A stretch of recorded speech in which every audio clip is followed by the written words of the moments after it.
জি Medina থেকে সেই আওয়াজটা নিজের কানে শুনতে পেলাম। আমার বাবাজি, আপনাদের এলাকাতে কুয়া থাকবে, ইন্দ্রা থাকবে। বীরভূমের ভাষাতে ইন্দ্রা বলি, আপনারা মনে হয় কুয়া বলেন। ইন্দ্রার ওপর থেকে একটা পাথর ফেলে দিবেন, তো পাথরটা ইন্দ্রার তল, শেষ তল পর্যন্ত পৌঁছতে কতক্ষণ লাগবে?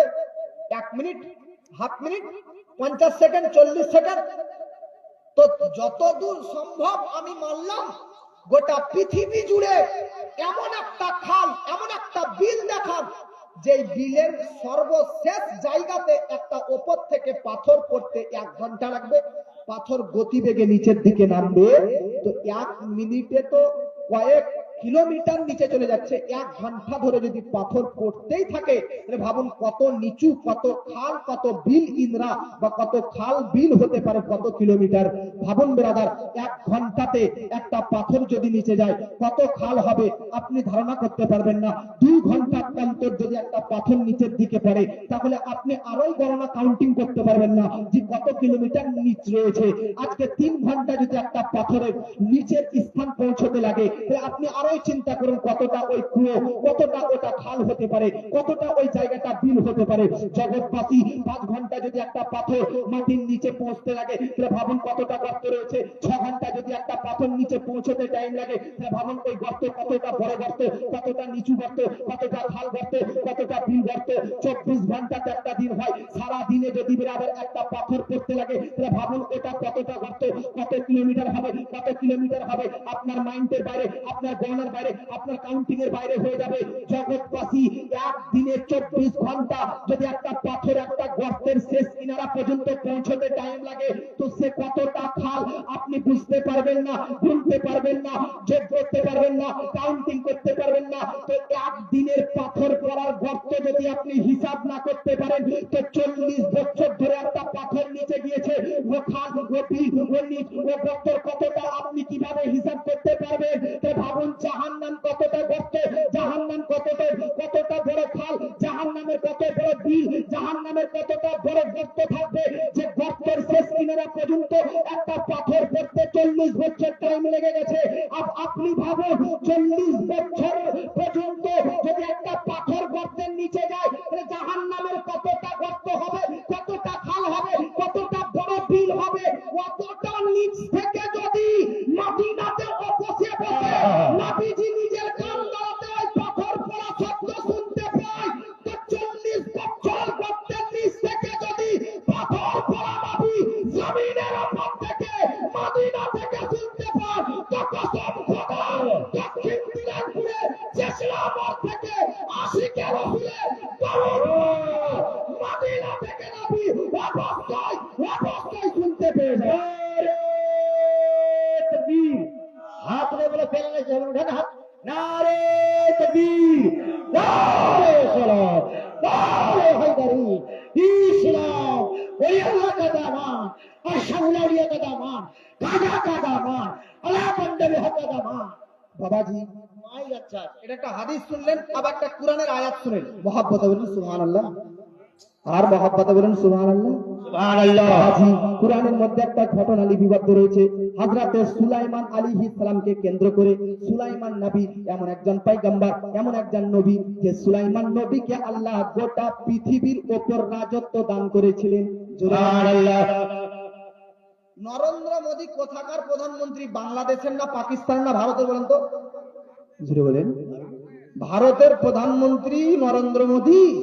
তো নরেন্দ্র মোদীর হুকুম কথা, তার রাজত্ব কি বাংলাদেশে চলবে? নরেন্দ্র মোদী এর কথা কি পাকিস্তানে চলবে? না। কেন? তার কারণ নরেন্দ্র মোদী শুধু ভারতের রাজা, বাংলাদেশের নয়, পাকিস্তানের নয়, ইরাকের নয়, ইরানের নয়, জর্ডান নয়, আফগানিস্তানের নয়, তুরস্কর নয়, মরক্কোর নয়। কোন দেশের ওপর তার হুকুম, তার রাজত্ব, তার কথা চলবে না। তার কথা, তার রাজত্ব ততদূর যতদূর তার রাজত্ব, যতদূর তার রাজ্য, তার রাজ্য পর্যন্ত তার হুকুম সীমাবদ্ধ। ভারত পর্যন্ত তার আদেশ, তার হুকুম সীমাবদ্ধ, ভারতের বাইরে নয়। গোটা পৃথিবীর ওপর রাজত্ব করেছেন এমন কয়জন ব্যক্তি আপনার নাম জানা আছে? ইসলামের ইতিহাসে 4 জন ব্যক্তি এমন রয়েছে যারা এই গোটা পৃথিবীর ওপর পুরো পৃথিবীর রাজা, পুরো পৃথিবীর উপর রাজত্ব করেছেন। আর একজন আসবে, এখনো আসেননি, উনিও এসে গোটা পৃথিবীর উপর রাজত্ব করবেন। 4 জনের মধ্যে যারা রাজত্ব করে ইন্তেকাল করে গিয়েছে গোটা পৃথিবীর উপর, তাদের মধ্যে 2 জন সৎ আর 2 জন অসৎ। 2 জন সতের মধ্যে একজন হযরতে সুলাইমান নবী আর আরেকজন হযরতে যুলকারনাইন আলাইহিস সালাম, তিনি একজন নবী। এই 2 জন সৎ, এই 2 জন নবী, সুলাইমান নবী আর যুলকারনাইন নবী। হযরতে সুলাইমান আলাইহিস সালাম, হযরতে যুলকারনাইন আলাইহিস সালাম, এই 2 জন নবী আর 2 জন অসৎ। ওই বেটা অসৎদের নাম ছিলেন, একটার নাম ফিরাউন আর একটার নাম নমরুদ। আপনারা নাম জানেন? ফেরাউন নমরুদ নাম শুননি? হ্যাঁ, আল্লাহ পাক ফেরাউন এবং নমরুদকে গোটা পৃথিবীর উপর রাজত্ব তো দিয়েছিল। বলুন, আপনাদেরকে আমি বলতে চাই, যারা বাড়ি থেকে শুনছেন, বাইরে থেকে শুনছেন, ভিতর থেকে শুনছেন, মা বোন, আব্বা ভাই, সবাইকে আমি সামনে রেখে একটা কথা বলছি। আমার অন্য কথা যদিও বা ভুলে যাবেন, এই কথাটা মাইন্ডে সেট করে নিন। আল্লাহ আপনাকে যে অবস্থায় রেখেছেন, চাহে গরিব অবস্থা, চাহে ধনী অবস্থা, যে অবস্থাতেই রেখেছে, ওই অবস্থার ওপর আল্লাহর ওপর খুশি থেকে, সন্তুষ্ট থেকে আল্লাহর শুকরিয়া আদায় করতে থাকুন। বাবাজি, আজকে আপনি 5টা জামা পরতে পারছেন, আপনার বাড়ির পাশে 15টা জামা পরতেছে এমন ব্যক্তি। এই জন্য তাকে দেখে ব্রাদার মিল্লাত ইসলামিয়া দুঃখ করবেন না, তাকে দেখে দুঃখ পোষণ করিয়েন না। 5টা জামা পরিধান করে আছেন, 5টা জামা আপনার আছে, ওটার প্রতি খুশি এবং রাজি থাকেন। মা বোন, আপনাদেরকে বলি, সোনার একটা অলংকার আছে কানের, ওই কানের উপর খুশি থাকেন। পাশে বাড়িতে কানের মালা, তারপরে বালা, এত সোনার জিনিস, আর আমার স্বামী শুধু একটা কানের দিয়েছে। এদের না শুকরি করবেন না, দুঃখ পোষণ করবেন না, রাগ করবেন না। যেটা দিয়েছে আপনার স্বামী, আল্লাহ ব্যবস্থা করে দিয়েছে, ওটাই, ওইটার প্রতি রাজি থাকুন, ওটার প্রতি খুশি থাকুন। আপনাদেরকে বলতে চাই বাবা, একটা গাড়ি আছে, ওটার প্রতি রাজি থাকুন। একটা বাড়ি আছে, ওটার প্রতি সন্তুষ্ট থাকুন। 1 বিঘা জমি আছে, ওটার প্রতি সন্তুষ্ট থাকুন। আপনার কাছে ব্রাদার, মা বোন, আপনার কাছে একটা মালা আছে, ওই একটা মালার উপর সন্তুষ্ট থাকুন।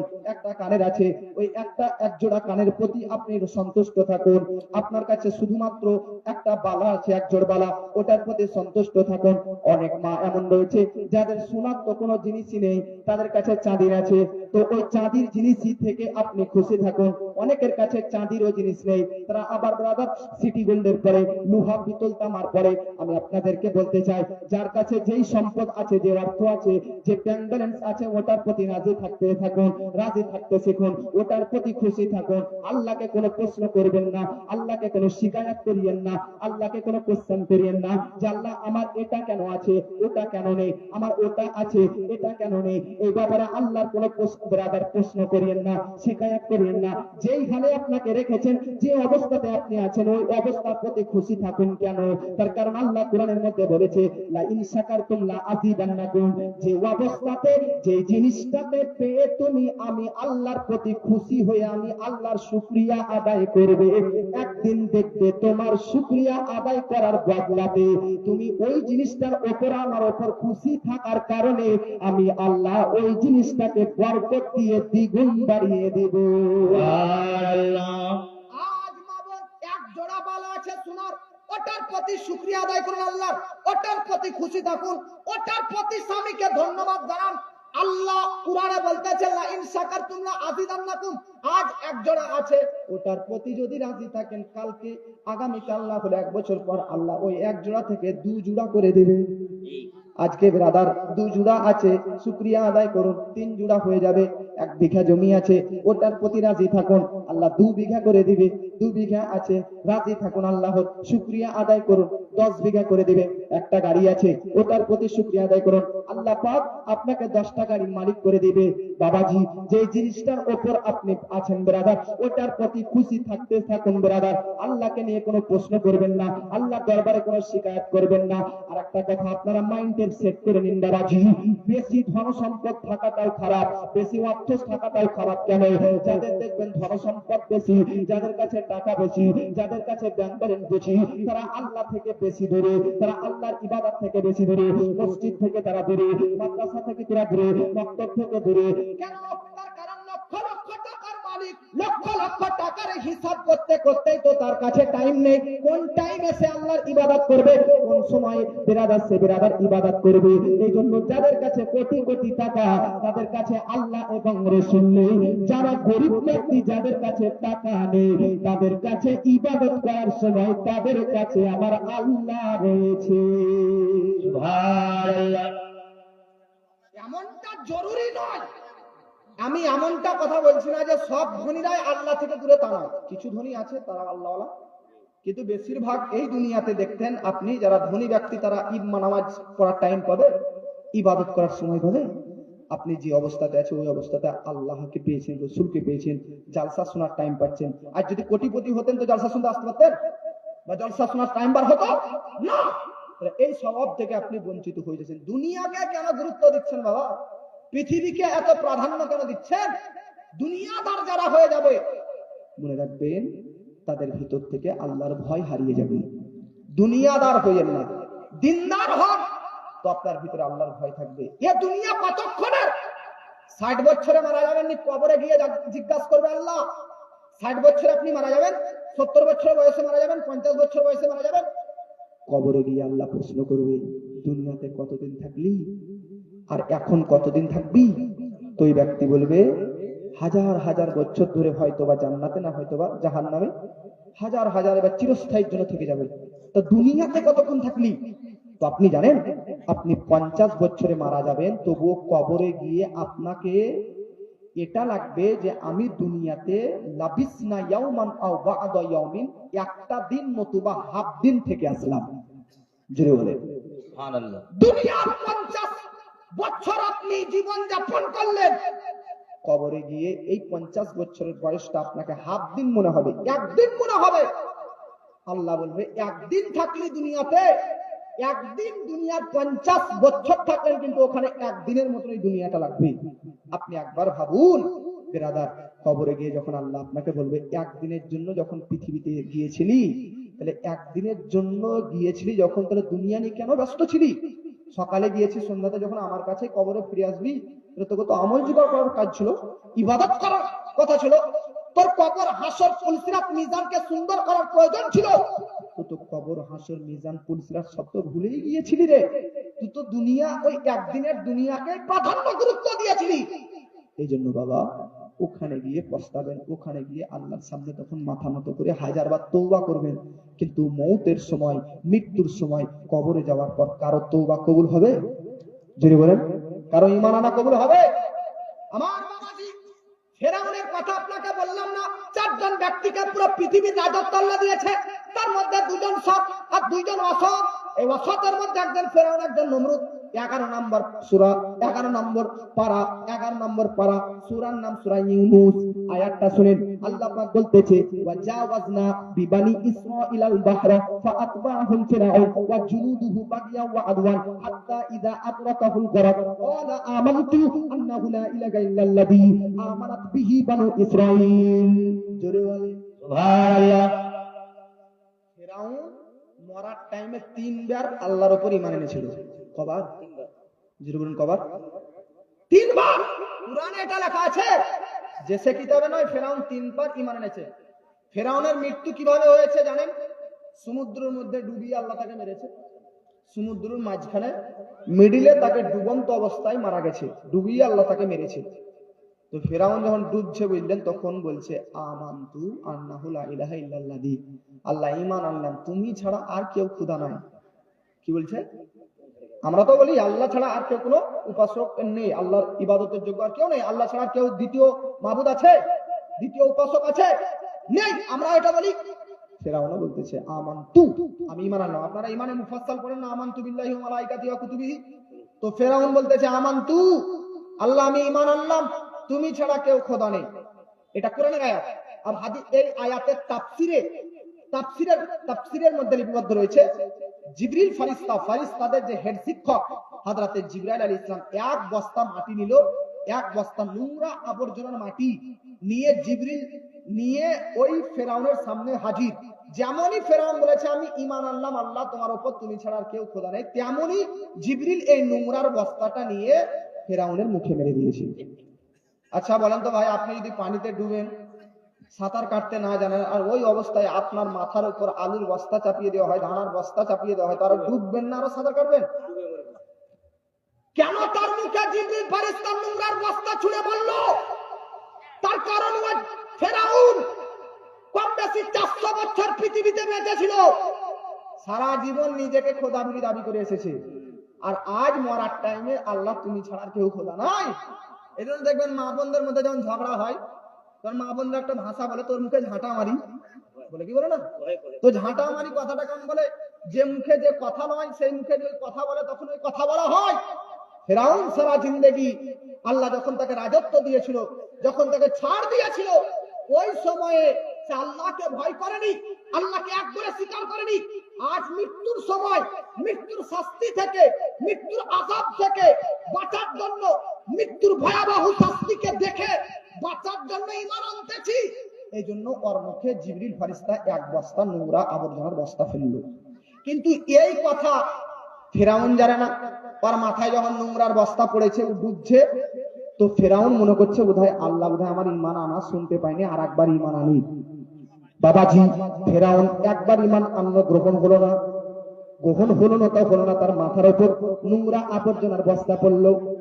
দ্বিতীয়বার আবার ঈমান আনলো। কি বলে কোরআনের আয়াত শুনেন, দ্বিতীয়বার ঈমান আনতেছে, ওয়া আমানাত বিহি বানু ইসরাঈল। আল্লাহ মুসা আলাইহিস সালামের উপর যারা যেভাবে ঈমান এনেছে, ওদের ঈমানটা আপনি কবুল করেছেন, ওদের মতন আমি সেম আমিও ঈমান আনলাম 2 নম্বরে। আল্লাহ আমার ঈমানটা কবুল করো।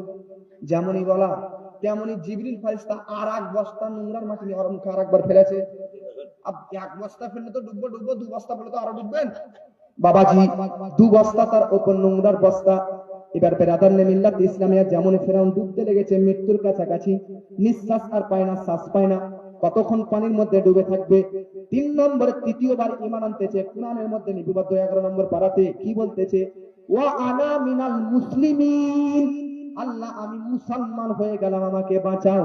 3 নম্বরে ঈমান যেমন এনেছে, তৃতীয় বস্তা জিবরিল ফেরেশতা তার উপর চাপিয়ে দেয়। 3 বস্তার চাপে ফেরাউন মিডিল বরাবর সমুদ্রের প্রান্তে ডুবে মারা যায়। তাহলে এবার আপনারা প্রশ্ন করতে পারেন, বিরাদার 3 বার ফেরাউন ঈমান আনলো, তার ঈমান কেন আল্লাহ গ্রহণ করলো না? তার ঈমান কেন আল্লাহ একসেপ্ট করলো না? বাবাজি মনে রাখবেন, বাবাজি তার কারণ হচ্ছে বিরাদার, ওয়া জাআত সাকরাতুল মাউতি বিল হক। আল্লাহ কোরআনের মধ্যে বলে দিয়েছেন, মৃত্যুর সময় মানুষের সামনে সত্য আর মিথ্যা প্রকাশ হয়ে যাবে, মানুষ বুঝে যাবে এটা সত্য আর এটা মিথ্যা। আজ পর্যন্ত পৃথিবীর মধ্যে যারা এক আল্লাহর অস্তিত্বকে অস্বীকার করে, যারা নবীকে অস্বীকার করে, যারা আল্লাহকে মানে না, যারা নবীকে মানে না, বাবাজি মৃত্যুর সময়, মৃত্যু যখন তাদের কাছে আসবে আর 2 মিনিটের মধ্যে মারা যাবে, ওই মৃত্যুর সময় সবার সম্মুখে প্রকাশ হয়ে যাবে যে ইসলামটাই সত্য, আল্লাহ এক এটাই সত্য, নবী এক এটাই সত্য। বাবাজি এই ইসলামটা সত্য, ইসলাম ধর্মটা সত্য, আল্লাহ সত্য, এটা যখন মৃত্যুর সময় প্রকাশ হয়ে যাবে, কাফেররা পর্যন্ত এই ইসলামটা গ্রহণ করতে চাইবে।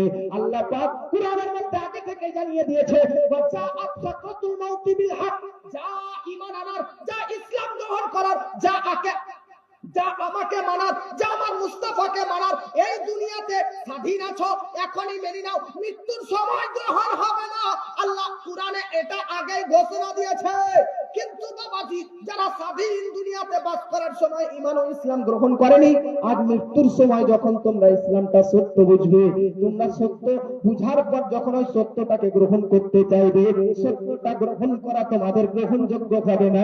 সত্যটা বুঝেও একসেপ্ট করলে আল্লাহর দরবারে একসেপ্টেড হবে না।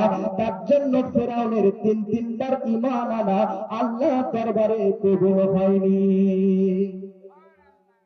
এই জন্য বাবা আপনাদেরকে বলতে চাই, আজ শরীরে রক্ত গরম, এই জন্য বাবাজি খুব দুনিয়াতে ঘোরাফেরা করতেছেন, একটু মরবেন যখন, মরার টাইমে তখন বুঝে যাবেন কোনটা সত্য আর কোনটা মিথ্যা। কেন? মরার টাইমে হযরতে ইসরাইল মৃত্যুর ফেরেশতা আসবে, মৃত্যুর ফেরেশতার এমন রূপ হবে, এমন আকৃতি হবে, মৃত্যুর ফেরেশতা দেখতে এমন হবে, কেমন হবে? আল্লাহর একটা পয়গম্বর হযরতে ইব্রাহিম আলাইহিস সালাম, নবীর নাম শুনেছেন হযরতে ইব্রাহিম নবী? কুরবানি করার টাইমে বক্তা বক্তব্য রাখে, কুরবানি করা কার সুন্নাত? সুন্নাতু আবিকুম ইব্রাহিম, কুরবানি করা হযরতে ইব্রাহিম নবীর সুন্নাত। ওই হযরতে ইব্রাহিম নবী, নবী উনি একটা, উনি তো মাসুম। নবীদের দ্বারাতে কোনো গুনাহ হয় না, নবীদের দ্বারাতে কোনো ভুল হয় না, নবীদের দ্বারাতে কোনো দোষ হয় না, নবীদের দ্বারাতে কোনো ত্রুটি হয় না। এটা আকীদা মজবুত করে নিন। নবীরা কি আল আম্বিয়া ওয়া মাসুমুন, প্রত্যেকটা নবী নিষ্পাপ, নবীদের দ্বারা কোনো গুনাহ হয় না, গুনাহ হবে না, নবীদের দ্বারা কোনো পাপ হবে না, অন্যায় অত্যাচার হবে না।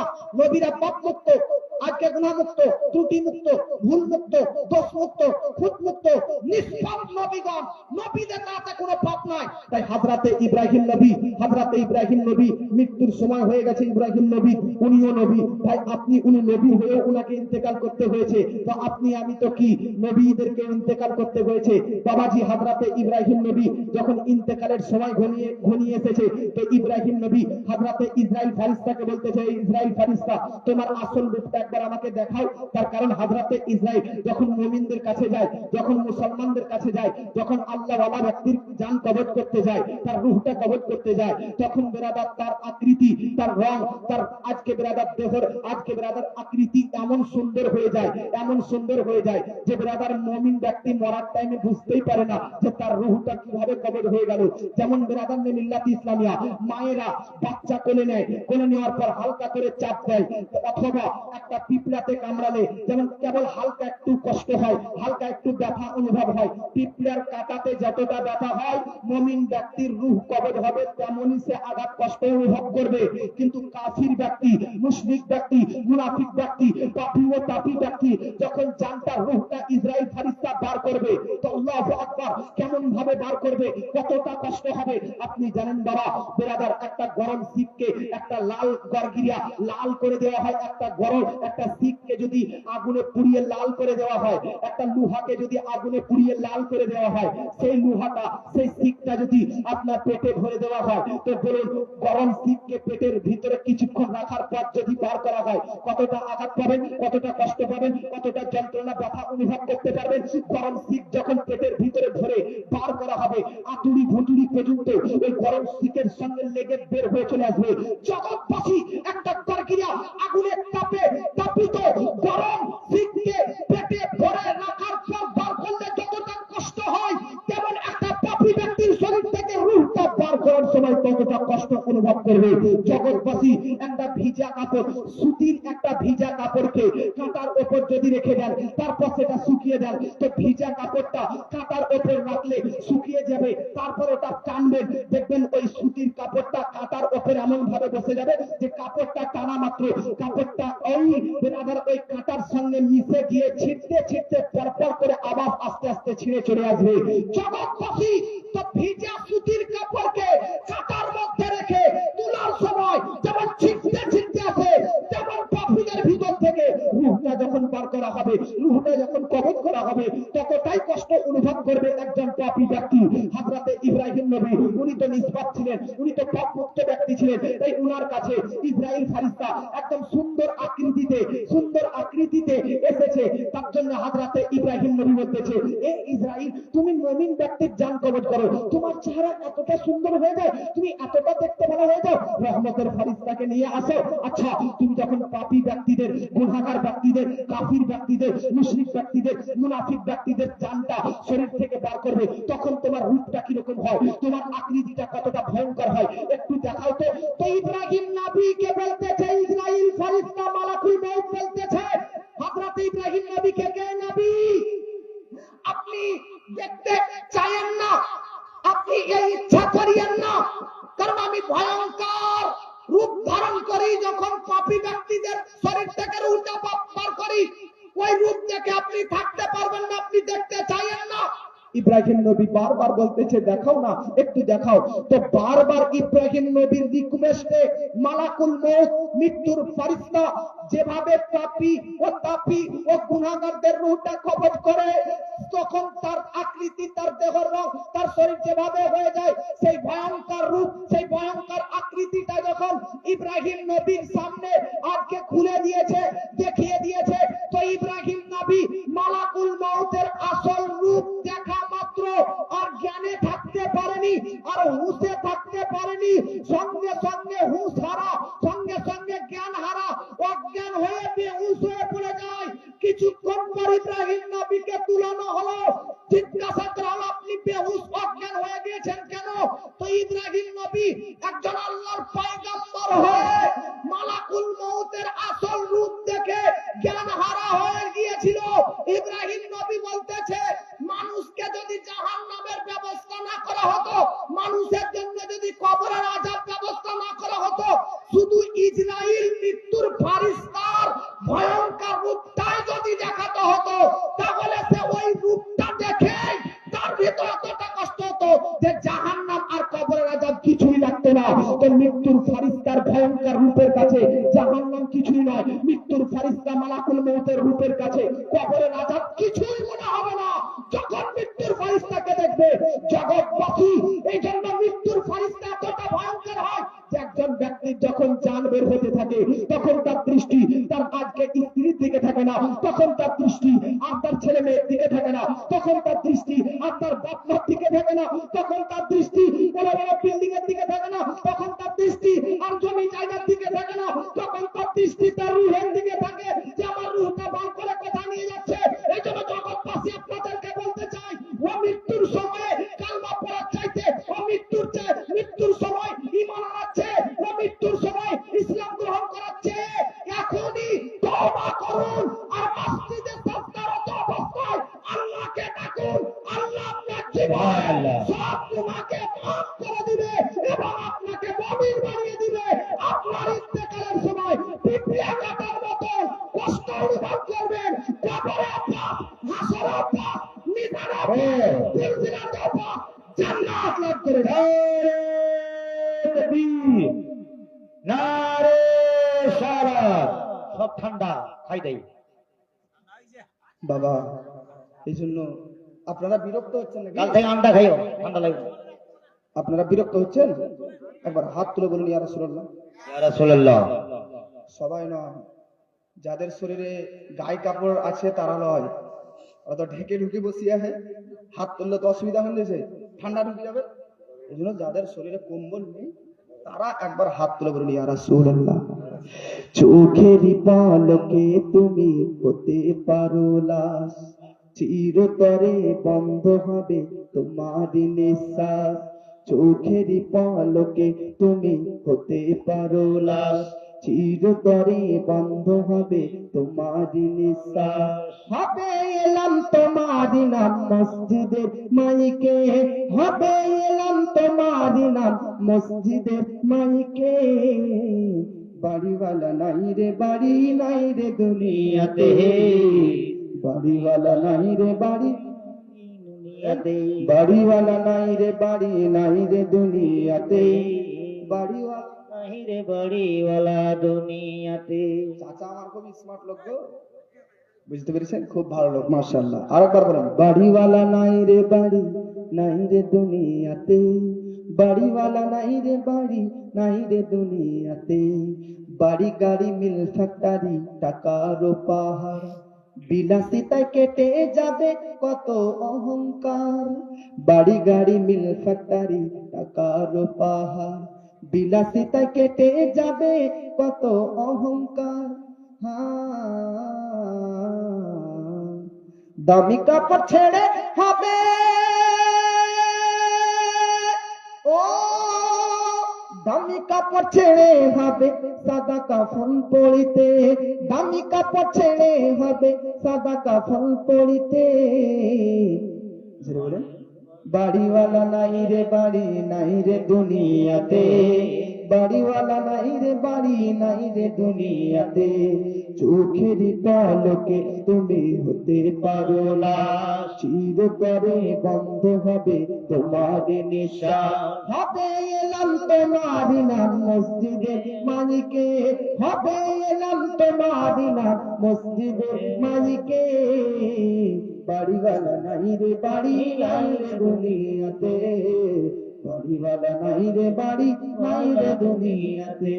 তোমার ভয়ে থাকতো মানুষ ছিল বাহাদুরি, ভাবনি হাওয়ায় ওরা তুমি যে রঙিন ঘুড়ি। জোরে বলেন সুবহানাল্লাহ। আপনারা ছোটতে ঘুড়ি উড়াতেন? ঘুড়ি উড়াই গুড্ডি গুড্ডি বুদ্ধি গুড্ডি, ঘুড়ি বুঝবি না। ঘোড়া ঘুড়ি বুঝবো গুড্ডি উড়াতেন কিনা গুড্ডি। লাটায়ের মাধ্যমে? গুড্ডি তো লাটায়ের দ্বারাতে গুড্ডি উড়াতেন। তো গুড্ডিটা যদি আপনি মনে করতেন যে এখনই জুড়ে নেবো, তো গুড্ডিটা আপনার কাছে আসতো কি আসতো না? না আসবে না? ডাকলে টানে আসবে হ্যাঁ, তো ওইটাই বলছি যে ডাকলে আসবে না ডাকলে আসবে না নয়, ডাকা মানে ওই টানাটাই বলছি। টানা সুতা হ্যাঁ। যদি গুড্ডিকে ডাকা হয় মানে গুড্ডিকে টেনে নেওয়া হয়, সুতোটা জোরে নেওয়া হয়, তাহলে গুড্ডিটা আসবে না? সেকেন্ডটা চলে বাহ, সেকেন্ডে চলে আসবে বলছে। 1 মিনিট টাইম লাগবে হোক। তো যাক, চাচা তো আমি বললাম খুবই মহব্বতের লোক, ভালো লোক। তো গুড্ডিটা যদি টানা হয়, যখনই টানবেন তখনই আসবে, জোড়া দেওয়া মাত্র চলে আসবে। ওই গুড্ডিটার মতন আমাদের জীবন, আর আমাদের জীবনের সুতো আছে আল্লাহর হাতে। আল্লাহ যখন এক টান দিবে, কোন আকাশে কি ছিলেন, আল্লাহর ডাকে আমাদেরকে সকলেই আল্লাহর দরবারে হাজির হয়ে। সুবহানাল্লাহ এই জন্য বলছে, তোমার ভয়ে থাকতো মানুষ ছিল বাহাদুরি, ভাবনি হাওয়ায় উড়া তুমি যে রঙিন ঘুড়ি। তোমার ভয়ে থাকতো মানুষ ছিল বাহাদুরি, ভাবনি হাওয়ায় উড়া তুমি যে রঙিন ঘুড়ি। সুতো টান দিলে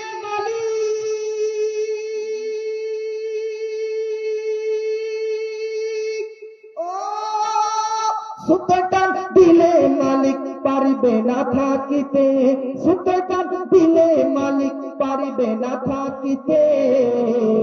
বাড়িওয়ালা নাই রে বাড়ি নাই রে দুনিয়াতে, বাড়িওয়ালা নাই রে বাড়ি নাই রে দুনিয়াতে। জোরে বলেন সুবহানাল্লাহ বাবাজি, আপনাদেরকে বলতে চাই, পৃথিবীর মধ্যে সময় আছে, আল্লাহ আপনাকে স্বাধীনতা দিয়েছে, ছাড় দিয়েছে। এই ছাড়ের সুযোগ, এই স্বাধীনতার সুযোগ বেরাদার নিয়েন না। এই ছাড় আল্লাহ স্বাধীনতা দিয়েছে, এই জন্য কিছুটা আমল জোগাড় করে নিন। আজ মসজিদে মসজিদে 5 বার করে আজান হয়। কয়বার? 5 বার 5 বার করে প্রতিদিন আজান হয়। 7 দিনে কতবার আজান হবে? 5 7 35 নাকি? আর জুম্মার একটা আজান নিয়ে 36, সপ্তাহে 36 বার করে মুয়াজ্জিন ডাক দেয়। আপনাকে কি মনে হচ্ছে ওটা মুয়াজ্জিনের আসল ডাক না আল্লাহর ডাক? জোরে বলেন। আপনাকে বিরাদার আল্লাহর ডাকে আল্লাহ ডাক দেয় মুয়াজ্জিনের মাধ্যম দ্বারাতে।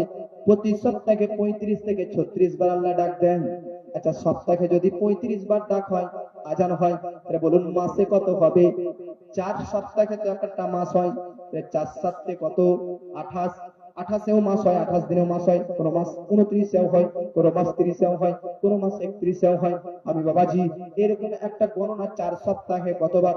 4 সপ্তাহে একবার, সপ্তাহে পুরো সপ্তাহে মিলে যদি 35 বার আজান হয়, 2 সপ্তাহে 35 দুগুণা 70, 4 সপ্তাহে 70 70 140। বাবাজি মাসে 140 বার করে মসজিদের মধ্যে আজান হয়। আল্লাহ আপনাকে মাসে ব্রাদার 140 বার করে নামাজের দিকে, নামাজ মানে কি? নামাজ মানে শান্তি ভালাইয়ের দিকে। এই যে মুয়াজ্জিন সাহেব ডাক দেয় না, হাইয়া আলাস সালাহ, মানে নামাজের দিকে এসো। হাইয়া আলাল ফালাহ, ফালাহ মানে কি? ফালাহ মানে শান্তি, ফালাহ মানে ভালাই। বাবাজি এ ভালাই, এ শান্তি। আমি আপনি নামাজ যদি না পড়ি আল্লাহর কিছু যায় আসবে না, ক্ষতি তো আমাদেরই। এই জন্য বলতেছে হাইয়া আলাল ফালাহ, তোমাদের নিজেদের উপকার ভালাইদের জন্য ফিরে এসো, মসজিদের দিকে এসো। বাবাজি আল্লাহর ডাকে প্রতি মাসে 140 বার করে আল্লাহ ডাক দেয়। তবুও আজকে আমরা এত সংসারে লিপ্ত হয়ে গেছি, এত বিজনেস করতে ব্যস্ত হয়ে গেছি, এত খেতি খামারে লিপ্ত হয়ে গেছি, এত বউ নিয়ে ব্যস্ত হয়েছি, এত সংসার নিয়ে আমরা চাপে আছি যে আল্লাহর 140 বার ডাকে একবারও মসজিদে আসতে পারলাম না। কিন্তু একটা কথা মনে রেখে দিবেন, আজ আপনি বিরাদার রক্ত গরম আছে, যৌবন কাল আছে, আজ আপনার শরীরে বিরাদার স্বাধীনতা আছে, আজ আপনাকে আল্লাহ ছাড় দিয়েছে। আল্লাহ 140 বার করে মাসে ডাকতেছে, আল্লাহর ডাকে আপনি ডাক দিলেন না। কবরে গিয়ে হাসরে যখন উত্তোলিত হবে, কিয়ামতের মাঠে যখন আপনি দাঁড়াবেন, কিয়ামতের মাঠ হবে, কিয়ামতের মাঠের একটা দিন 50,000 বছরের সমতুল্য হবে। এই দুনিয়াতে 50,000 বছর কত লম্বা বলেন তো? 50,000 বছর যতটা দুনিয়াতে লম্বা মনে হচ্ছে, 50,000 বছর, 50,000 বছরের সমতুল্য হাসরের ময়দানে একটা দিন হবে। বাবাজি ওই হাসরের ময়দানের একটা দিন দুনিয়ার 50,000 বছরের সমতুল্য হবে। কিয়ামতের মাঠ এত ভয়ঙ্কর মাঠ হবে, যে মাঠে না মা কাজে আসবে, না বাপ কাজে আসবে, না সন্তানেরা কাজে আসবে, না ভাই বোনের কাজে আসবে, না স্ত্রী স্বামী, না স্বামী স্ত্রীর কাজে আসবে, কেউ কারোর কাজে আসবে না। মাথার ওপর সূর্য, ডান দিক বাম দিকে থাকবে জাহান্নামের ফেরেশতারা যারা আযাব দেওয়ার জন্য প্রস্তুত। এত ভয়ঙ্কর জাহান্নামের, এত তাপ জাহান্নামের, এত আপনার হাসরের ময়দান আপনার দিকে এগিয়ে আসবে যে আপনি তাপে সহ্য করতে পারবেন না। ওই সময়ে কিয়ামতের মাঠে আপনি আল্লাহকে ডাক দেবেন, আল্লাহ, আল্লাহ গো বাঁচাও, আল্লাহ গো বাঁচাও। বলেন তো ব্রাদার, আল্লাহ কি আমাদের ডাকে সাড়া দিবে? কেন কেন? তার কারণ আল্লাহ বলবে, বান্দারে দুনিয়াতে থাকাকালীন আমি আল্লাহ মুয়াজ্জিনের দ্বারাতে মাসে 140 বার করে ডাক দিয়েছিলাম, কই আমার একটা ডাকেও তো সাড়া দিলে না। আজ তুই ডাক দিবি, আর কিভাবে আমি তোর ডাকে সাড়া দিব? দুনিয়ার মধ্যে এত আমি তোকে মেসেজ করেছি, তুই আমার মেসেজের রিপ্লাই দিসনি। এতবার তোকে কল করেছি, তুই আমার কল রিসিভ করিসনি। আজ তোর কল রিসিভ কেন করব? আজ তোর মেসেজের রিপ্লাই কেন দিব? কাল আপনাকে আমি মেসেজ যদি করি, আপনি আমার মেসেজের যদি রিপ্লাই না দেন, তো পরশু আপনি আমাকে মেসেজ করলে আমি কিভাবে রিপ্লাই দিব? আজ যদি আপনাকে কল করি, আপনি যদি আমার কলটা তুলে কলটা রিসিভ করেন, কালকে আপনি কল করলে কিভাবে রিসিভ করবে? বাবাজি, আজ দুনিয়াতে আল্লাহর দিকে সাড়া দেন না, কাল কিয়ামতের মাঠে যখন আল্লাহকে আপনি ডাক দেবে, তখন আপনারও ডাকে আল্লাহ সাড়া দেবে না। কিন্তু এই যে মুসল্লি, এরা কি বোকা? শীতকালের টাইমে থরথর করে কাঁপতে কাঁপতে ফজরের নামাজে হাজির হচ্ছে মসজিদে, আর আপনি আরামের সহিত বিছানাতে ঘুমিয়ে আছেন। তো আপনার হাসর আর ওর হাসরের মধ্যে পার্থক্য হবে না? ডক্টর ইকবাল বলেছে, डॉक्टर इकबाल बोलते थे, बिस्तर से उठ के मस्जिद तक ना जा सके और ख्वाहिश रखता है कब्र से उठ के जन्नत जाने की। बिछाना থেকে উঠে মসজিদ পর্যন্ত যাওয়ার ক্ষমতা রাখিস না, আর কবর থেকে উঠে জান্নাতে যাওয়ার আশা রাখতেছিস। জগৎবাসী, এইজন্য আজ যেমন বিছানাটা আপনার খুবই পছন্দ, ওই বিছানাটা কাল কবরের মধ্যে সাপের বিছানা হবে, আগুনের বিছানা হবে। আব্বা, আপনার বাড়িতে আপনি মশারি টাঙান কি টাঙান না? এখন টাঙান না? একজন ব্যক্তিকে বলছে, ভাই নামাজ পড়, কবরে পস্তাবি, হাসরে পস্তাবি। তুই ব্যক্তি উত্তর কি দিছে জানেন? যা হবে দেখা যাবে, দুনিয়াতে মস্তি বললেই কবরে দেখা যাবে। বাহ, যা হবে দেখা যাবে কবরের বেলায়। আরে দুনিয়াতে ঘুমানোর টাইমে, ঘুমানোর পূর্বে মশারি টেনে দিছি, মশাই কামড়াবে বলে। কই তখন তো কোনো যুবক বলে না, যা হবে দেখা যাবে, রাতের মধ্যে মশাই কামড়াবে না কামড়াবে, মশারি টাঙবো না। ওই সময় যখন মশারি টাঙাচ্ছে তখন আর বলে না যে যা হবে দেখা যাবে, মশাতে কামড়াবে, ওই বলে না, তখন মশারি আগে থেকে টাঙছে। আপনারা কি হলো বক্সটা, আপনারা যখন মাঠে কাজ করতে যান, আমার বাড়িতে বুঝলেন, আমার আব্বার, আমরা দুটো ভাই, দুটো ছেলে, মানে আমরা দুই ভাই। তো আমার বড় ভাইও বাড়িতে থাকে না, আমিও বাড়িতে থাকি না, কম বেশি। তো আমার আব্বা চাষি লোক, আপনাদের আমাদের মতনই চাষ করে। তো আমার আব্বা মাঠে গেলে তো আর 1 ঘন্টার কাজ হয় না, দুপুর পর্যন্ত, বৈকাল পর্যন্ত কাজ। একটা মানুষ তো আর বৈকাল পর্যন্ত কর্ম করে তো না খেয়ে থাকতে পারবে না। সকালবেলা যখন আমার আব্বা যায়, তখন খাবার নিয়ে যাচ্ছে। কি গো, দুপুরের খাবার এখানে? তো বলছে দুপুরের খাবার নিয়ে যাচ্ছে, কারণ দুপুরের খাবার বয়ে যে দিয়ে আসবে মাঠে, এমন তো বাড়িতে কোনো ছেলে মেয়ে নাই, দিয়ে আসবে কে? না খেয়ে বসতে হবে, তার চাইতে ভালো আগে থেকে খাবার বেঁধে নিয়ে চলে যাচ্ছি। তো ভাই আব্বাকে বললাম, আব্বা মাঠে চললাম, দুপুর বৈকাল খাবারটা হবে, তখন দেখা যাবে, খাবার বেঁধে নিয়ে যাচ্ছেন কেন? তো বলছে না, দেখা যাবে, যা হবে ওটা বললে হবে না, খাবারের ব্যবস্থা করতে হবে, তবে এই ব্যবস্থাটা কাজে লাগবে। আপনি মাঠে যাওয়ার সময় খাবার নিয়ে যান, যাতে করে এটা আপনি না বলতে পারেন, কই তখন এটা বলেন না যা হবে দেখা যাবে। মশারির ভিতরে ঘুমার আগে এটা বলেন না যে যা হবে দেখা যাবে, মশাতে কামড়াবে না কামড়াবে, তখন তার আগে প্রস্তুতি নিচ্ছেন, মশারি টাঙাচ্ছেন। আর আজ আপনাকে কবরের ব্যাপারে, হাসরের ব্যাপারে, পুলসিরাতের ব্যাপারে ওয়াজ শোনালে আপনার মুখ দিয়ে কিভাবে এটা সাজতেছে আপনার মুখে যে কবরে হাসরে যাব, তখন দেখা যাবে। এই জন্য বাবা, এত সহজ নয়, খুবই কঠিন, খুবই ভয়াবহ অবস্থা হবে। কিন্তু আপনাদেরকে বলে দিই, আমাদের সমাজে নামাজ পড়লেই যে জান্নাতে যাবে এমনটা নয়। এমনও নামাজি আছে নামাজ পড়ে আসছে মসজিদ থেকে আর ভিতরে ভিতরে মানুষের জমি জায়গা মেরে খেছে, হয় কি না? নামাজ পড়তেছে নামাজি ব্যক্তি মিথ্যা কথা, নামাজ পড়তেছে নামাজের মুখে চুগলি, নামাজ পড়তেছে আবার নামাজ পড়ে ব্রাদার মানুষের পরনিন্দা পরচর্চা। তো এইরকম নামাজিকে বলা হয় ফুটে বালতি। কি বললাম? ফুটে বালতি। বালতিতে পানি ভরার লেগে কলতলা গিয়েছে, এখান থেকে কলতলা গিয়েছেন যেখানে টিউবওয়েলে পানি ভরেছেন এক বালতি, বাড়িতে এনে দেখছেন আর এক ফোঁটাও পানি নাই। কেন? কারণ বালতি ফুটো ছিল, সব পানি বাইরে পড়ে গিয়েছে। লিক আছে, লিক। লিক ছিল, ফুটো ছিল, সব পানি বেরিয়ে গেছে। ও বালতির কি দাম যে বালতি ফুটো লিক আছে? আরে ভাই, ফুটো বালতি যেমন, বালতি খালি দেখতে সোজা বালতি নিয়ে গেছি, কিন্তু ফুটোটা ভিতরে ওটা তো দেখা যায় না, লিকটা। এই জন্য বাবাজি এরকম নামাজি যে নামাজ পড়বে আবার পাপও করবে, এরকম নামাজি চোর ডাকাতি করবে, পরনিন্দা করবে, পরচর্চা করবে, নারীদের দিকে খারাপ দৃষ্টি দিবে, এরকম নামাজি হচ্ছে ফুটা বালতির মতন। ওই বালতিতে কোনো রহমত থাকবে না, সব বেরিয়ে পড়ে যাবে। আল্লাহ কুরআনের মধ্যে বলেছে, আপনারা জানেন সূরা মাউনের মধ্যে, সূরা মাউন 30 নম্বর পারাতে, এই সূরাটা মুখস্থ আছে আপনাদের। ফাওয়াইলুল লিল মুসাল্লি আরাইতাল্লাযী ইউকাযযিবু বিদ্দীন ফাযালিকাল্লাযী ইয়াদউল ইয়াতীম ওয়ালা ইয়াহুদ্দু আলা তুআমিল মিসকিন ফাওয়াইলুল লিল মুসাল্লিন।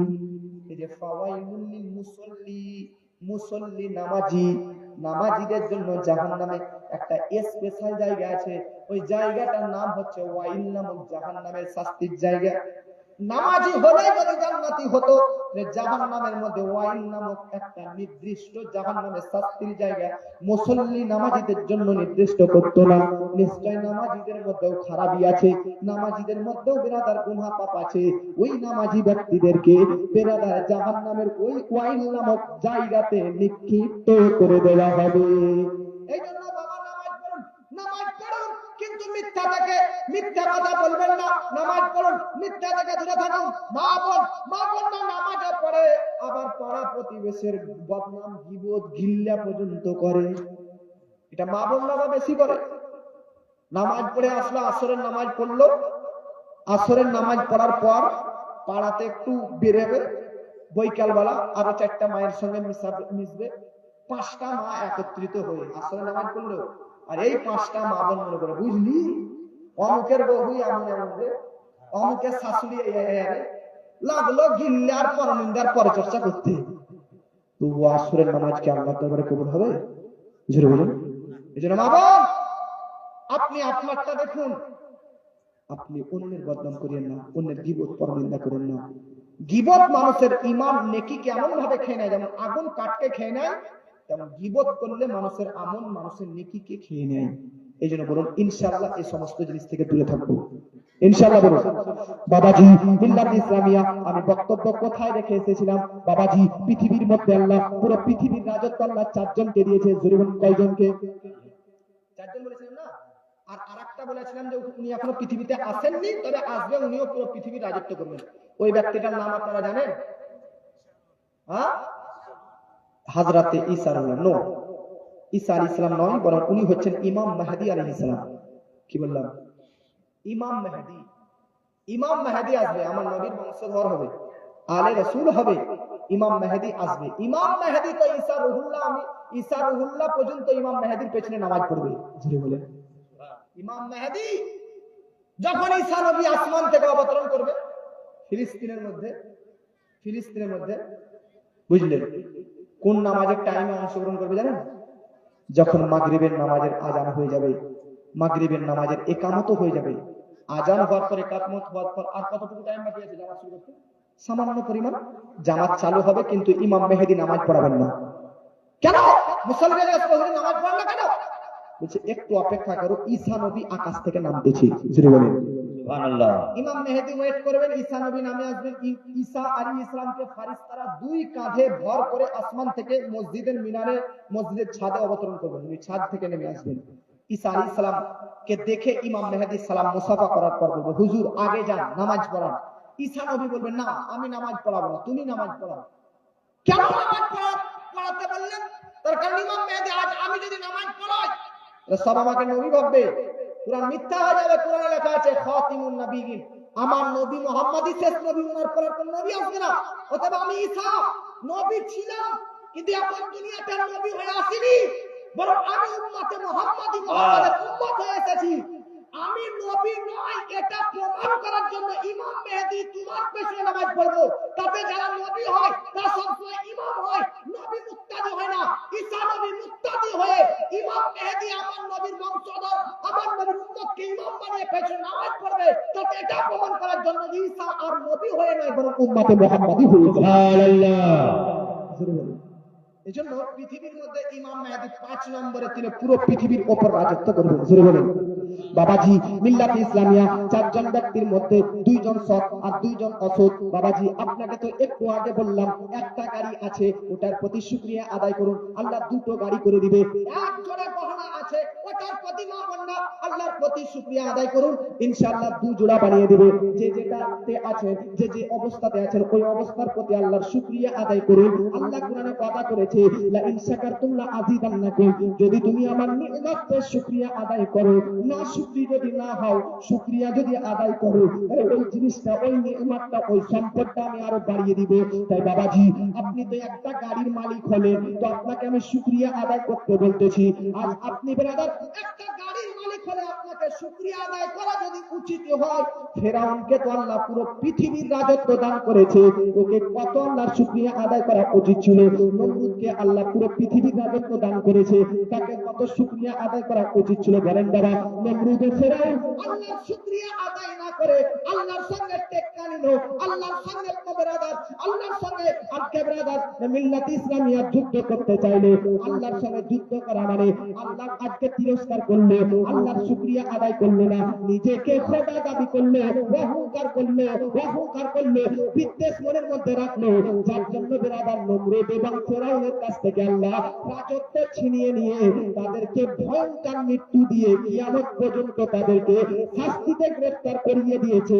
এবং কিয়ামত হবার পর ব্রাদার আজীবনের জন্য, চিরস্থায়ীর জন্য তাদেরকে জাহান্নামে রেখে দিবে। কিন্তু ব্রাদার 2 জন সৎ, হযরতে সুলাইমান নবী, হযরতে যুলকারনাইন, এই 2 জন নবীকে আল্লাহ রাজত্ব দান করেছিলেন। তিনারা ব্রাদার অহংকার করেননি, তিনারা শুকরিয়া আদায় করেছেন, যার জন্য তিনারা নবী হয়ে ইন্তেকাল করেছেন, নিষ্পাপ হয়ে ইন্তেকাল করেছে। বাবাজি হযরতে সুলাইমান নবী, যে কথাটা আপনাদেরকে বলতেছিলাম, কুরআনের মধ্যে লিপিবদ্ধ রয়েছে, হযরতে সুলাইমান নবী একদিন তিনার দলবল নিয়ে ব্রাদার রাস্তা দিয়ে হেঁটে যাচ্ছে, তিনার সৈন্য সেনাবাহিনী নিয়ে রাস্তা দিয়ে হেঁটে যাচ্ছে। যেতেছে যেতে যেতে যেতে যেতে এখনো 3 কিলোমিটার বাকি আছে একটা পাহাড় পর্যন্ত পৌঁছতে। কত কিলোমিটার বললাম? 3 মাইল। 1 মাইলে হয় 1.5 কিলোমিটার, তাহলে 3 মাইলে কত হবে? 4.5 কিলোমিটার।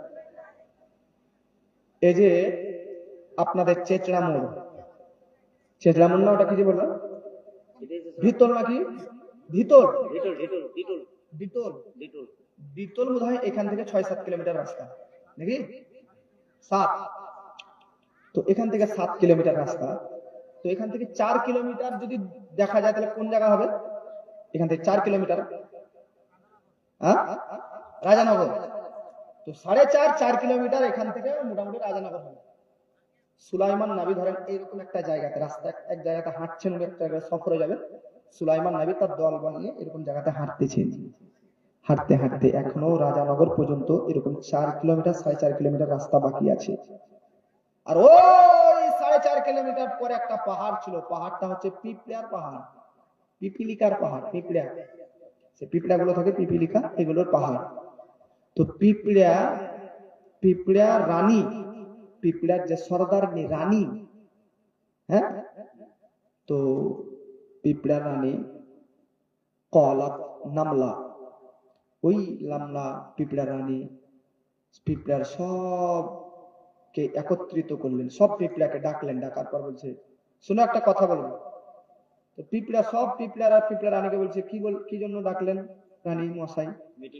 মিটিং কি জন্য ডাকলেন?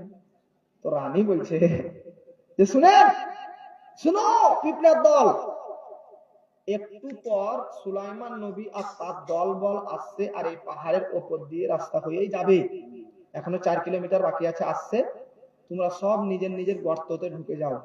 তার কারণ ওর সৈন্য সেনাবাহিনী যখন পাহাড়ের উপর হাঁটবে, তখন পা গুলো যদি তোমাদের উপর পড়ে তো তোমরা সব গলে যাবা, মরে যাবা। এই জন্য নিজেদের জীবন বাঁচাতে হলে, লাইফ বাঁচাতে গেলে নিজেরা নিজেদের গর্তের মধ্যে ঢুকে যাবে। এরকম ভাবে রানী আর পিঁপড়ার সব দলবলের সঙ্গে কথা হচ্ছে। এখনো 4 কিলোমিটার 4.5 কিলোমিটার রাস্তা বাকি আছে। কুরআন অনুযায়ী 3 মাইল, আর 1.5 কিলোমিটার 1 মাইল হয়। তো 3 মাইল পথ এখনো বাকি আছে, 3 মাইল পথ 4.5 কিলোমিটার এখন বাকি আছে। ওই পাহাড় থেকে পিঁপড়া রানী পিঁপড়াকে বলছে ঢুকে যাও গর্ততে, এরকম একটা ওদের মিটিং করছে। তো সব মিটিং এর পিঁপড়াদের যে আওয়াজ হচ্ছে, এই সব আওয়াজ সুলাইমান নবী এত দূর থেকে নিজের কানে শুনতে পেয়ে মুচকি মুচকি হাসতে লাগলেন। সুবহানাল্লাহ। আজ পর্যন্ত কোন বৈজ্ঞানিক এবং সায়েন্টিস্ট পৃথিবীর সবচাইতে বড় কম্পিউটারের নাম ক্রে অফ সুপার কম্পিউটার, এত বড় কম্পিউটারের দ্বারাতেও পিঁপড়ার আওয়াজ শুনতে পাইনি। পিঁপড়ার আওয়াজ আপনারা কেউ শুনেছেন? না, কেউ শুনতে পাবে না, তাই না? পিঁপড়ার আওয়াজ আমরা কানের কাছে নিয়ে গেলেও শুনতে পাই না, কিন্তু সুলাইমান আলাইহিস সালাম নবী 4 কিলোমিটার দূর থেকে পিঁপড়ার আওয়াজ, কথা বলা শব্দ শুনতে পেয়েছি। সুবহানাল্লাহ। ভাবতে বলেন, শুনতে পেয়েছে, মুচকি মুচকি হাসতেছে। তো কুরআন এটাকে বলেছে সুলাইমান যাহিকান, মুচকি মুচকি তিনি হাসতেছেন। আমার বাবাজি, মেরাজের ঘটনা আপনি আমার পূর্বের বক্তা হযরত মাওলানা আব্দুর রাউফের মুখে শুনছিলেন, যে বাইতুল মুকাদ্দাসে সব নবীগণ মুক্তাদি পেছনে, আর আমার নবী মুক্তাদি না ইমাম হয়ে কি হয়ে নামাজ পড়েছিলেন? আমার নবী ইমাম হয়ে না মুক্তাদি হয়ে নামাজ পড়লেন বাইতুল মুকাদ্দাসে? ইমাম হয়ে। আমার নবী যখন মিরাজে যাচ্ছেন, তো মক্কা থেকে ফিলিস্তিনের বাইতুল মুকাদ্দাস পর্যন্ত গেলেন। বাইতুল মুকাদ্দাস মসজিদুল আকসাতে সব নবীরা দেখছে হাজির, তো সব নবীদেরকে মুক্তাদি বানিয়ে আমার নবী ইমাম হয়ে নামাজ পড়ালেন না? মিরাজের সময়, মিরাজে যাওয়ার পথে, তো আমার নবী ইমাম, আর পেছনে সুলাইমান, দাউদ, ইয়াকুব, ইউসুফ, সব নবী 1,24,000 কম বেশি সব নবীগণ মুক্তাদি হয়ে নামাজ পড়লেন। সুলাইমান নবীও একটা মুক্তাদি হলেন। আরে ভাবুন, সুলাইমান নবীর এতটা কর্ণশক্তি কঠিন, এতটা শ্রবণ শক্তি প্রখর, যে তিনি 4 কিলোমিটার দূর থেকে পিঁপড়ার আওয়াজ যদি শুনতে পাওয়া যায়, পিঁপড়ার আওয়াজ যেটা কম্পিউটারে সাপোর্ট লায় না, কম্পিউটারে শুনতে পায় না, সে আওয়াজ যদি 4 কিলোমিটার দূর থেকে সুলাইমান নবী হয়ে শুনতে পান, তো যে সুলাইমান নবী আমার নবীর পেছনে মুক্তাদি হয়ে নামাজ পড়েছেন, যে সুলাইমান নবীর সর্দার আমার নবী, ওই সর্দার আমার নবীর কর্ণশক্তির কতটা মজবুত হতে পারে? সুবহানাল্লাহ। পয়গম্বর সুলাইমান আলাইহিস সালামের শ্রবণ শক্তি, কর্ণশক্তি এতটা হার্ড, এতটা প্রখর যদি হয়, সাইয়্যিদুল আম্বিয়া, নবীদের সর্দার, নবীদের লিডার নবী মুহাম্মদুর রাসূলুল্লাহ আওয়াজ, কর্ণশক্তি কতটা তীক্ষ্ণ হতে পারে? জোরে বলেন।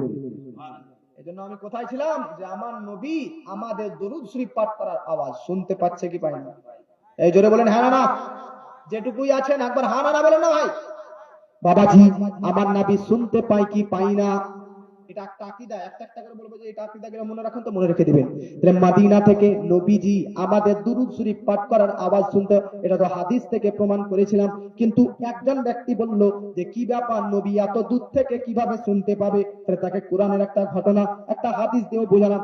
জাহান্নামের 40 বছর আগে যে পাথর নিক্ষেপ করেছিল, নিচের গর্ততে পৌঁছানোর পর ওই আওয়াজ যদি নবী শুনতে পায়, তাহলে বলুন আমার নবীজি এই সামান্য ডিফারেন্সে মদিনা থেকে চেচড়াবাসীর দরুদ শরীফ পাঠ করার আওয়াজ শুনতে পাবে কি পাবে না? পাবে। আচ্ছা, সকাল বেলাটা আপনাদের গ্রামে মোরগ ডাক দেয়? মোরগ, মোরগ মুরগি ইত্যাদি বাং দেয় না? মুরগা মুরগা ককরস, কক, এগুলো করে আওয়াজ দেয় না? দেয়। বলবো। আর আপনারা মাথা হিলাচ্ছেন, একটু বলেন না হ্যাঁ না? 5 কিলো মাথা হিলাতে পারছেন? নারে তাকবীর, আল্লাহু আকবার, নারে রিসালাত, ইয়া রাসূল, মাসলাকে আলা হযরত জিন্দাবাদ। মাশাআল্লাহ। এক মা 3000 টাকা দান করেছে গো। আল্লাহ তিনার দানকে কবুল করুক। ইনশাআল্লাহ কালকে কালেকশন হবে। আজকে একটু ওয়াজ শুনিয়ে দিচ্ছি, তো আপনারা কি ছেড়ে দেবো না চলবে? একটু চলবে না ইনশাআল্লাহ? তো যাদের গায়ে কাপড় না, একবার তারা একবার হাত তুলে নিয়ে আসছে। ইয়া রাসূলুল্লাহ। তো বাড়িতে মোরগ মুরগি আছে কিনা? সকালবেলাতে চিৎকার করে কক কক করি চিল্লাই। তো আমাদের বাড়ির পাশে একটা মোরগ চিৎকার করছে। ওই বাড়িতে একটা যুবক শুয়েছিল, ঘুমিয়েছিল সকালবেলাতে। হ্যাঁ, মোরগ চিৎকার করছে, তো এই যুবক তার মাকে বুঝে, "হ্যাঁ মা, মোরগ চিৎকার করছে, ওকে আজই জবাই করো, আজকে আগে আজই ওর মাংস খেয়ে নেবো।" কেন রে, তোর ডিস্টার্ব হয়েছে নাকি? হবে না, সারা রাত তাস খেলি জুয়া খেলি এসলাম, একটু সকালবেলাতে আরাম করে ঘুমিয়ে, তো মোরগের চিৎকারে ঘুমিয়ে হয় না বাবা। এটাই হচ্ছে আমাদের অবস্থা। তবে মোরগ কেন চিৎকার করে আপনাদেরকে একটা, আল্লামা দামিরি রহমাতুল্লাহ আলাইহি কিতাবের নাম শুনেন, হাইয়াতুল হাইয়ন। এই কিতাবে লিখতেছে, মোরগ সকালে ডাক দেয়, যেটা আওয়াজ করে, যে চিৎকার করে, মা বোন শুনেন, মোরগ মুরগি যে সকালবেলাতে চিৎকার করে, কক কক করে ইত্যাদি করে ডাক দেয়, ডাক আপনার এরকম ডাক নয়, সে তার ভাষাতে কোরআনের আয়াত পাঠ করতে থাকে।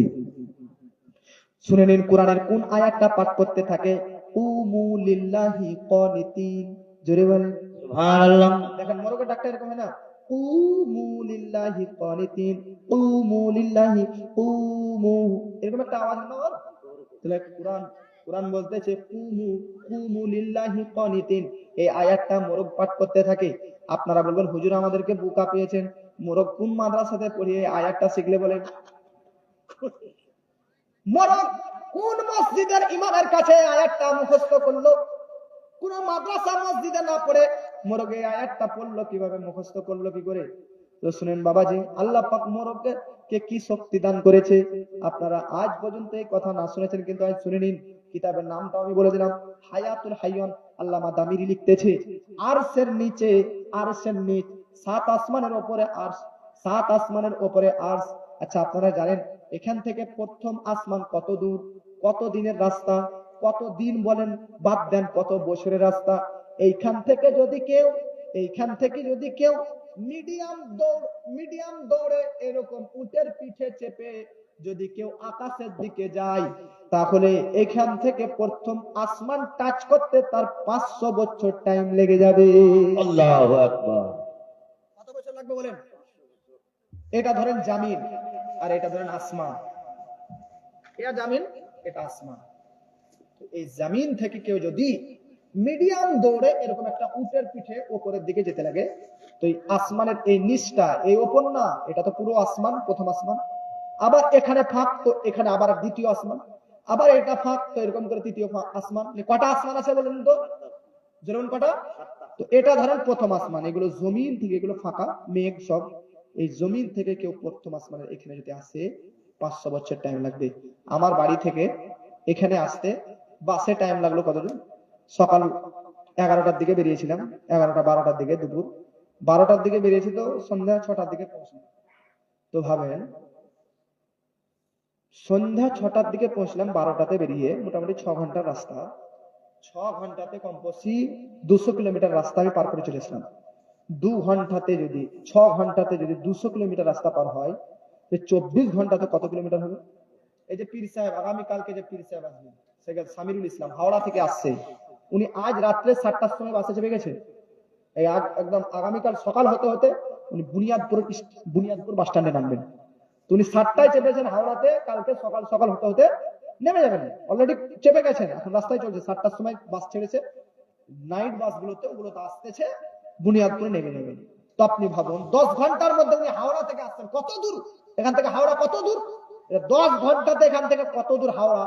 20 ঘন্টাতে আর এক হাওড়া যাওয়া হবে। দেখি এখান থেকে আর দুবার হাওড়া যাওয়া আসা করলে 20 ঘন্টা। একদিনে কতটা পথ আপনি যেতে পারবেন? 2 দিনে কতটা? 1 মাসে কতটা? 1 বছরে কতটা যাবেন? তাহলে ভাবুন, আসমান, প্রথম আসমান এখান থেকে কত দূর? জমিন থেকে কেউ যদি প্রথম আসমানের এই নিচে পৌঁছতে চায়, তাহলে টাইম লাগবে 500 বছর। যেরকম কত? আচ্ছা, এবার এটা প্রথম আসমান, এরকম করে 7টা আসমান আছে। এই যে 500 বছর জমিন থেকে এখানে আসতে লাগলো না, এবার এই আসমানটার ওপর পৌঁছতে, এই আসমানটা, প্রথম আসমানটা কতটা মোটা দেখেন। প্রথম আসমানের নিচ থেকে প্রথম আসমানের ওপর, এই প্রথম আসমানটা মোটা হচ্ছে আরো 500 বছর। জমিন থেকে এখানে 500 বছর, এখান থেকে প্রথম আসমান শেষ করতে আবার 500 বছর, 500 বছর হলো 1000 বছর নাকি? এখন দ্বিতীয় আসমান, তো দ্বিতীয় আসমান, প্রথম আসমান পর্যন্ত পৌঁছে 500, আর প্রথম আসমানটা মোটাই দৈর্ঘ্য প্রশস্ত হচ্ছে 500। আবার প্রথম আসমানের ওপর থেকে দ্বিতীয় আসমান পৌঁছতে 500 বছর, আবার দ্বিতীয় আসমানটা পার করতে 500, এরকম করে 7 আসমান। তাহলে 7টা আসমানেরই শুধু দূরত্ব 500 বছর করে, 5 7 35, আর এক আসমান থেকে আরেকটা আসমানের মিডিলে পার্থক্য হচ্ছে আরো 500 500 করে। তো টোটাল হচ্ছে 35 দুগুণা 70, 7,000 বছরের রাস্তা 7 আসমান পার করতে লাগবে। জোরে বলেন। সুবহানাল্লাহ। কত হাজারের রাস্তা? জোরে বলেন, কত বললাম? 7,000-এর রাস্তা। 7 আসমানের উপর আরশ, আরশের উপর আজকে আরশের পাশে সিদরাতুল মুনতাহা, লৌহে কলম, আরশ, কুরসি। তা আরো কত বছর লাগবে? জগৎবাসী আপনি জানেন 7 আসমান 7,000 বছরের রাস্তা। আর কুরসি, এই যে কুরসি শুনেন, কুরসিটা কত বড় জানেন? এই বিশাল ময়দানে একটা ফুটবল যদি ওই কোণাতে পড়ে থাকে তো কি মনে হবে? এই বিশাল ময়দানের কাছে একটা ফুটবল যেমন লাগবে এক কোণাতে পড়ে থাকলে, এই 7 আসমান 7,000 বছরের রাস্তার 7 আসমানটা কুরসির কাছে একটা ফুটবলের ন্যায়। জোরে বলেন। আবার কুরসিটা আরশের কাছে কতটা বড়? এই 7 আসমান কুরসির কাছে মনে হবে একটা ফুটবল বল পড়ে আছে, কুরসিটা মনে হবে আরশের কাছে একটা ময়দানে ফুটবল পড়ে আছে এরকম। এই আরশ এত হাজার হাজার বছরের রাস্তা। আমার নবীর মিরাজ, নবী গিয়ে এলেন আবার ঘুরে আসলেন একটা রাত্রের কিছু আছে। জোরে বলেন। আমার বাবাজি, আরশের নিচে একটা ফারিস্তা আছে, ফারিস্তাটা হচ্ছে মোরগের মতন দেখতে। কিসের মতন বলেন? মোরগের মতন। প্রতিদিন সকাল বেলাতে ওই মোরগের মতন আকৃতিতে আরশের নিচের ওই ফারিস্তা এই কোরআনের আয়াতটা পড়তে থাকে, কুমু লিল্লাহি কানিতিন। কুমু মানে উঠো, লিল্লাহি মানে আল্লাহর জন্য, কানিতিন মানে আদবের সহিত। ফজরের নামাজের জন্য বলা হয়েছে কুমু অর্থাৎ দাঁড়াও নামাজের পাটিতে, উজু গোসল পবিত্রতা অর্জন করে আদবের সহিত। জোরে বলেন সুবহানাল্লাহ। আরশের নিচে ফারিস্তা এই আয়াতটা পাঠ করতে থাকে। ফারিস্তাটা দেখতে মোরগের মতন। তো আরশের নিচের ফারিস্তা যখন এই আয়াতটা পাঠ করতে থাকে, দুনিয়াতে যে মোরগ আপনার বাড়িতে থাকে, এই মোরগ নিজের কান দ্বারাতে আরশের নিচের ফারিস্তার আয়াত নিজের কানে শুনতে পায়, এবং তার আওয়াজের সঙ্গে মোরগরাও আওয়াজকে মিক্স করে অ্যাডজাস্ট করে তার সঙ্গে এরাও আয়াতটা পাঠ করতে থাকে। সুবহানাল্লাহ। তারা মোরগ কি করে আয়াতটা শিখলো? আরশের নিচের ফারিস্তার আওয়াজ শুনে শুনে।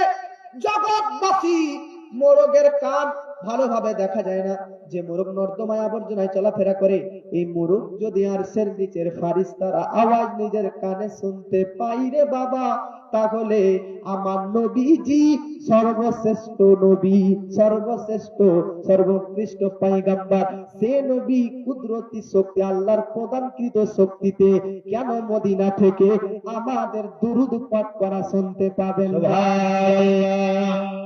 5 মিনিট শুনে না, শুনতে পাবেন কি পাবেন না? ভাই, আপনি দুরূদ যদি প্রেমে পড়েন, ইশকে পড়েন, তাহলে আপনার দুরূদ শরীফ পাঠ করা আমার নবীজি অবশ্যই শুনবেন। এই জন্য বাবা আপনাদেরকে বলি, আলা হযরত আজিমুল বরকত একটা ছন্দ লিখেছেন, দূর ও নজদীক কে সুননে ওয়ালে কা কানে লালি কারামাত পে লাখো সালাম। জুড়ে বলেন সুবহানাল্লাহ। আমার নবী বলতেছে, ইন্নী আরা মা লা তারাউনা ওয়া আসমাউ মা লা তাসমাউন। আমি নবী যেটা দেখি সেটা তোমরা দেখো না হে উম্মতেরা, আমি নবী যেটা শুনি তোমরা সেটা শুনতে পাও না। আমি নবী আসমানে ফারিস্তারা সেজদা করে, তো সেজদা করার যেটা ভয়েস, সেজদা করার সময় যেটা আওয়াজ হয়, ওই আওয়াজটা আমি নবী মদিনা জমিন থেকে শুনতে পাই। সুবহানাল্লাহ। তো নবীজি যদি আকাশে ফারিস্তাদের সাজদার আওয়াজ শুনতে পায়, নবীজি জাহান্নামে নিচে পাথর গর্তে পড়া আওয়াজ যদি শুনতে পায়, নবীজি যদি বেরাদার এগুলো শুনতে পায়, তাহলে আমার নবীজিকে আমাদের দরুদ শরীফ পাঠ করা শুনতে পাবেন না? জোরে বলেন। এজন্য মা বোন আপনাদেরকে বলি, দুরুদ শরীফ এমন একটা ইবাদত, দুরুদ শরীফ এমন একটা আমল, আল্লাহ যত ইবাদতের কথা বলেছে সব ইবাদতের একটা লিমিট বেঁধে দিয়েছে, একটা নিয়ম বেঁধে দিয়েছে, একটা ডিসিপ্লিন ল করে দিয়েছে, একটা আইন করে দিয়েছে। সব জিনিসে দরুদের জন্য কোন ডিসিপ্লিন, কোন নিয়ম নেই। নামাজের জন্য একটা আইন দিয়েছে, সব টাইমে নামাজ পড়া যাবে? জোরে বলেন, সব টাইমে নামাজ পড়া যাবে? যাবে না। জোহরের নামাজ আসরে পড়া যাবে? আদা নামাজ কাজা হলো আলাদা ব্যাপার, কিন্তু সব নামাজের একটা টাইম আছে। ফজর তো ফজরে পড়তে হবে, জোহর তো জোহরে, আসর তো আসর, মাগরিব তো মাগরিব, এশা তো এশা। নামাজের একটা লিমিট, নিয়ম বেঁধেছে। রোজার একটা নিয়ম। ভাই রোজা কি সারা বছরই ফরজ না একদম ওই রমাদান মাসে ফরজ? রমাদান মাসে না, বছরে একবার। রোজার একটা নিয়ম, একটা মাস নির্দিষ্ট আছে, একটা টাইম নির্দিষ্ট আছে, নামাজের একটা টাইম নির্দিষ্ট আছে। শুধু তাই না, হজের একটা টাইম আছে। যখন তখন কি হজ হবে? হজের টাইম হজ মাসে, কুরবানির টাইমে হজ হবে। হজের একটা টাইম, যাকাতের একটা টাইম আছে। সব সময় কি যাকাত দেওয়া যায়? বছরে একবার যাকাত দিতে হয়, অধর যাকাত দিতে হয়। একটা টাইম, একটা টাইম 40 টাকা 1 টাকা যাকাত, 100 টাকা 2.5 টাকা যাকাত। তো যাকাতের একটা সিস্টেম, হজের একটা সিস্টেম, রোজার একটা সিস্টেম, নামাজের একটা সিস্টেম আছে। কিন্তু আল্লাহ দরুদের কোন সিস্টেম বলেননি। যখন ইচ্ছা শুয়ে পড়ো, বসে পড়ো, দাঁড়িয়ে পড়ো, বাজারে পড়ো, মাঠে পড়ো, হাটে পড়ো, আজকে নামাজের ভিতরে পড়ো, নামাজের বাইরে পড়ো, যখন ইচ্ছা।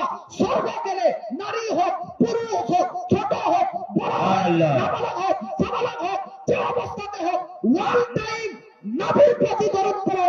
আর শুনো, আমি নামাজ পড়তে আমি আল্লাহ বলেছি, আমি আল্লাহ নামাজ পড়ি না। আমি রোজা রাখতে বান্দাদেরকে বলেছি, আমি আল্লাহ রোজা রাখি না।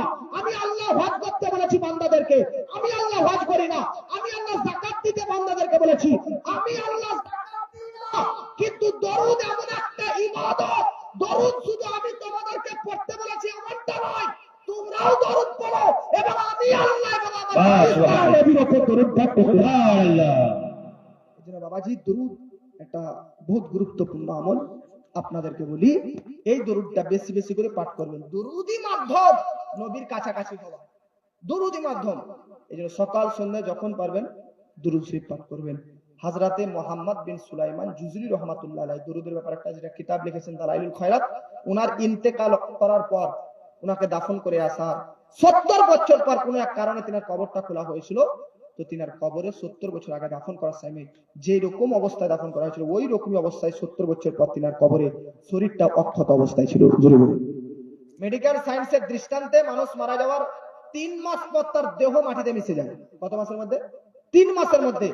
কিন্তু আল্লাহ ওয়ালা নবীর প্রতি যারা দুরূদ পড়বে, দুরূদ পাঠকদের শরীরকে মাটিতে কবরে খেতে পারবে না? জোরে বলেন, খেতে পারবে না। এইজন্য আল্লাহ আপনাদের সকলকে বেশি বেশি করে দুরূদ শরীফ পাঠ করার এবং দুরূদের আমল করার তৌফিক দান করুক। বলুন আল্লাহুম্মা আমিন।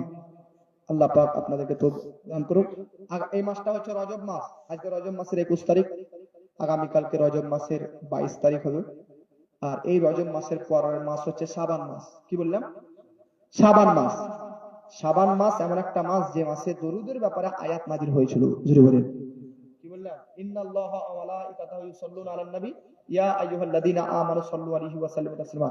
নবীর উপর আমি আল্লাহ দরুদ পড়ে, আমার ফেরেশতারা দরুদ পড়ে, হে ঈমানদারগণ তোমরাও দরুদ পড়ো। এই যে দরুদের বিষয়ে যে আয়াতটা কোরআনের সূরা আহজাবের 22 নম্বর পারাতে আছে, এই আয়াতটা এই শাবান মাসে নাযিল হয়েছিল। এইজন্য শাবান মাস দরুদের মাস। এইজন্য এই শাবান মাসে বেশি করে দরুদ পড়বেন, আর বাকি 11 মাস পড়বেন নেকি পাবেন। দরুদ পড়লে নবীকে দেখাও পেতে পারেন। দরুদ পড়ে ঘুমাবেন, দরুদ পড়ে রান্না করবেন, দরুদ পড়ে রুটি বেলবেন, দরুদ পড়ে করবেন। এমন একটা সময় হয়ে যাবে যে আপনি মারা যাবার পর আপনাকে কবরের নবী দেখা মাত্র চিনতে পেরে যাবে। একটা হাদিস শুনেন, বক্তব্য শেষ। নবী বলতেছে, মক্কা শরীফে আজ থেকে কয়েক বছর পূর্বে একটা পাথর আমাকে সালাম করতো, তো আমি আজ পর্যন্ত ওই পাথরটা চিনতে পারি। জোরে বলেন। নবী যদি একটা পাথর নবীকে সালাম করতো, ওই পাথরটাকে যদি না ভুলে যায়, আপনি আমি তো নবীর প্রতি সকাল সন্ধ্যা দরুদ শরীফ পাঠ করি, নবী কি আমাদেরকে ভুলবেন? কবরে না চিনতে পারবেন কি পারবেন না? অবশ্যই কবরে নবী চিনতে পারবেন। একটা পাথরকে নবী চিনতে পারে তার দরুদ শরীফ পাঠ করার কারণে। আপনি কবরে যখন যাবেন, কবরে মুনকার নকির বলবে, মান রাব্বুকা, তোমার রব কে? মা দীনুকা, তোমার ধর্ম কি? মা কুনতা তাকুলু ফি হাক্কি হাযা রাজুল, এই যে নবী, এই নবী সম্পর্কে কি বলছো? যখন মুনকার নাকির আপনাকে প্রশ্ন করবে, তখন নবী আপনাকে ইঙ্গিত করে বলবে, এ মুনকার নাকির, কাকে জিজ্ঞাসা করছো? আমাকে নি, আমাকে জিজ্ঞাসা করো। ই কে?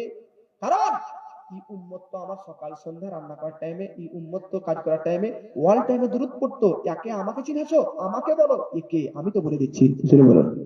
এইজন্য দরুদ পড়েন মা বোনরা বেশি বেশি করে। ও গো মুমিন মুমিনা, নবীর দরুদ পড়ো না, ডাকড়িবে যেদিন মোরা যাব মদিনা। ও গো মুমিন মুমিনা, সিদ্দিক উমর ওসমান আর শের খোদা আলী, নবীর প্রেমে পাগল ছিল আর 7 সাহাবী। জোরে বলেন।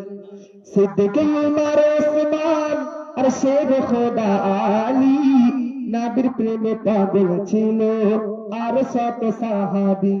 উঠতে বসতে নবীর নাম, নবীর নামেতে কুরবান। উঠতে বসতে নবীর নাম, নবীর নামেতে কুরবান। নবীর নামে এক নারা দিলে পাবে নজরাবাদ। ও গো মুমিন মুমিনা, নবীর দরুদ পড়ো না, ডাক পড়িবে যেদিন মোরা যাবো মদিনা। ও গো মুমিন মুমিনা। যাকে এখানে বক্তব্য ইতি সমাপ্তি ঘোষণা করলাম। আপনারা যান, ঘুমান, আরাম করেন। কালকে ইনশাআল্লাহ আসবেন তো? এরকম না, কাল